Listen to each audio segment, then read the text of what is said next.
For today's topic, we have how to illustrate quadratic equation.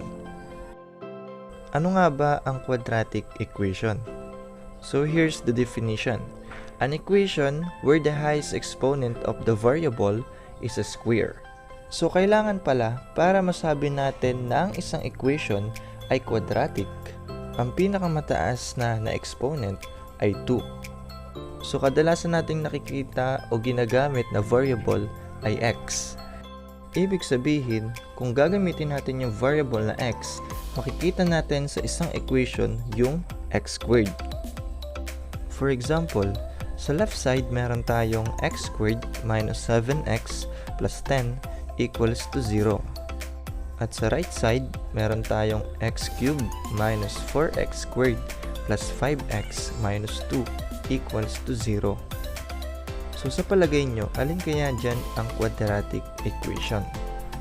Yung nasa left side kaya or nasa right side? Okay, yung nasa left side. So bakit kaya? Dahil ang highest power ng variable ay 2.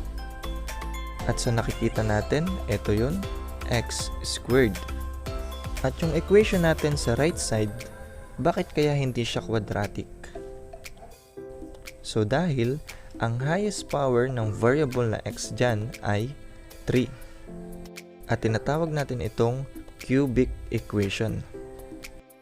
A quadratic equation is written in the standard form ax squared plus bx plus c equals to 0. Huwag niyong kalimutan yung standard form ng quadratic equation kasi ginagamit yan. Katulad halimbawa sa quadratic formula. So kailangan natin yung equation ay naka-standard form. Madidiscuss natin yan sa next video. Yung term na ax squared, tinatawag natin siyang quadratic term. At yung bx, linear term. At yung c, constant term. So na kung saan ang a, b, and c natin ay real numbers. At bakit kaya hindi pwedeng maging 0 ang a?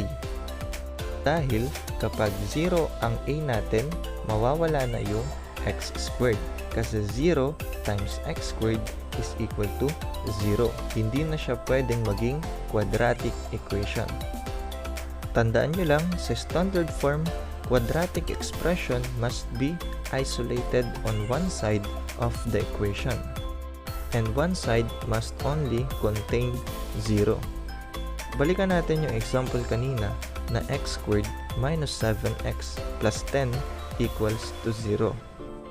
Mapapansin natin, siya ay naka-standard form. Kunin natin yung a, b, and c. Ang a natin dyan ay 1, ang b ay negative 7, at ang c ay 10. Para makuha natin ang value ng a, b, and c, dapat ang equation natin ay naka-standard form. Paano kapag ang equation ay hindi naka-standard form? Simple lang, ililipat nyo muna siya sa standard form. For example, x squared plus 5x equals to negative 6. At dahil hindi siya naka-standard form, ililipat muna natin siya sa standard form.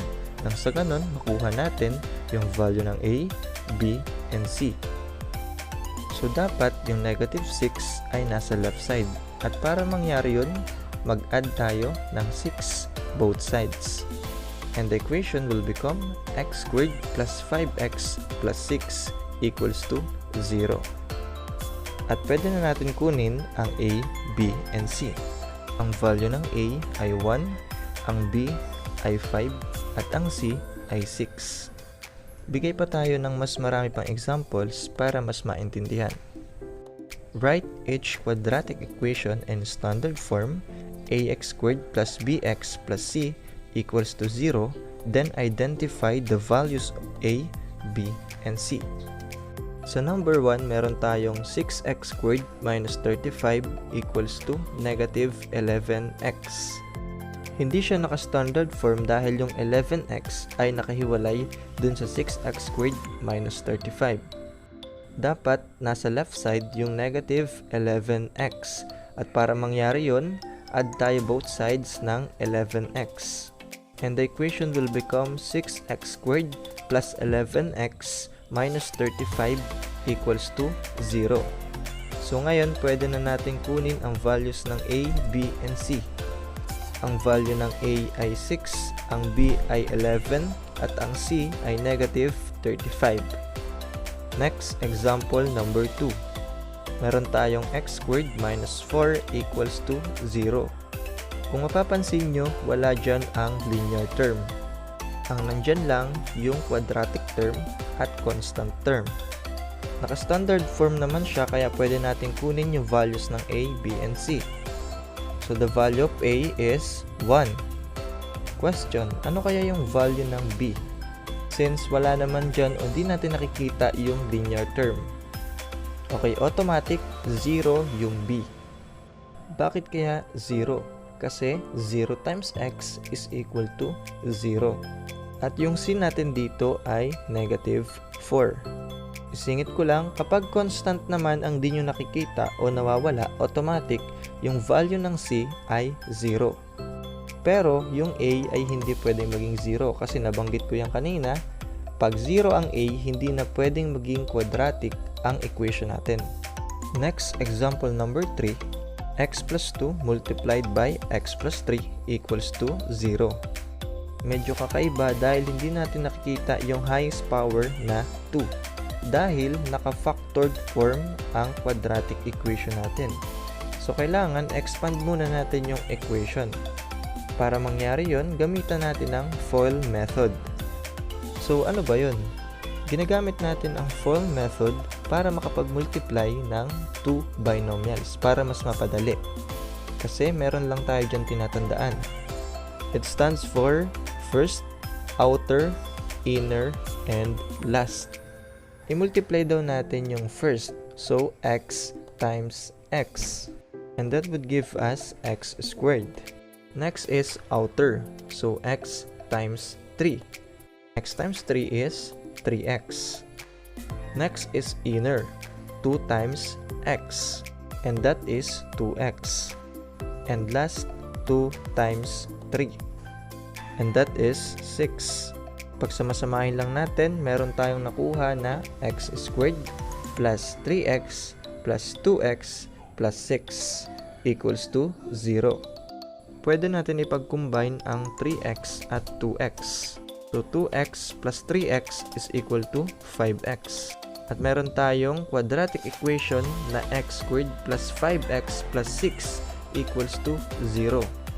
Pwede na nating i-identify ang values ng a, b, and c dahil naka-standard form na siya. Ang a natin ay 1, ang b ay 5, at ang c ay 6. So minsan pala, ang isang equation ay naka-factored form at kailangan muna nating i-expand para malaman kung siya ba ay isang quadratic o hindi. And last example, number 4, meron tayong x multiplied by x minus 2 equals to 0. Dito, hindi na naman natin nakikita yung quadratic term or yung x squared. Kailangan natin munang i-expand. At para mangyari yon, gagamit tayo ng distributive property. I-distribute natin o i-multiply natin yung x sa mga terms na nasa loob ng parenthesis or dun sa x minus 2. So, x times x is x squared and x minus 2 is equal to negative 2x. So, meron tayong x squared minus 2x equals to 0. Naka-standard form na siya dahil yung one side natin or yung right side natin ay 0. Identify na natin yung values ng a, b, and c. Ang value ng a ay 1 at ang b ay negative 2. Hindi natin nakikita yung constant o wala siyang constant term. So automatic yung c ay 0. Sana marami kayong naintindihan at napulot na aral. Marami pa akong ituturo sa inyo, kaya huwag niyong kalimutang mag-subscribe at i-hit ang notification bell para once na nag-upload ako ay manonotify kayo. So hanggang dito na lang muna sa ngayon. See you sa next video.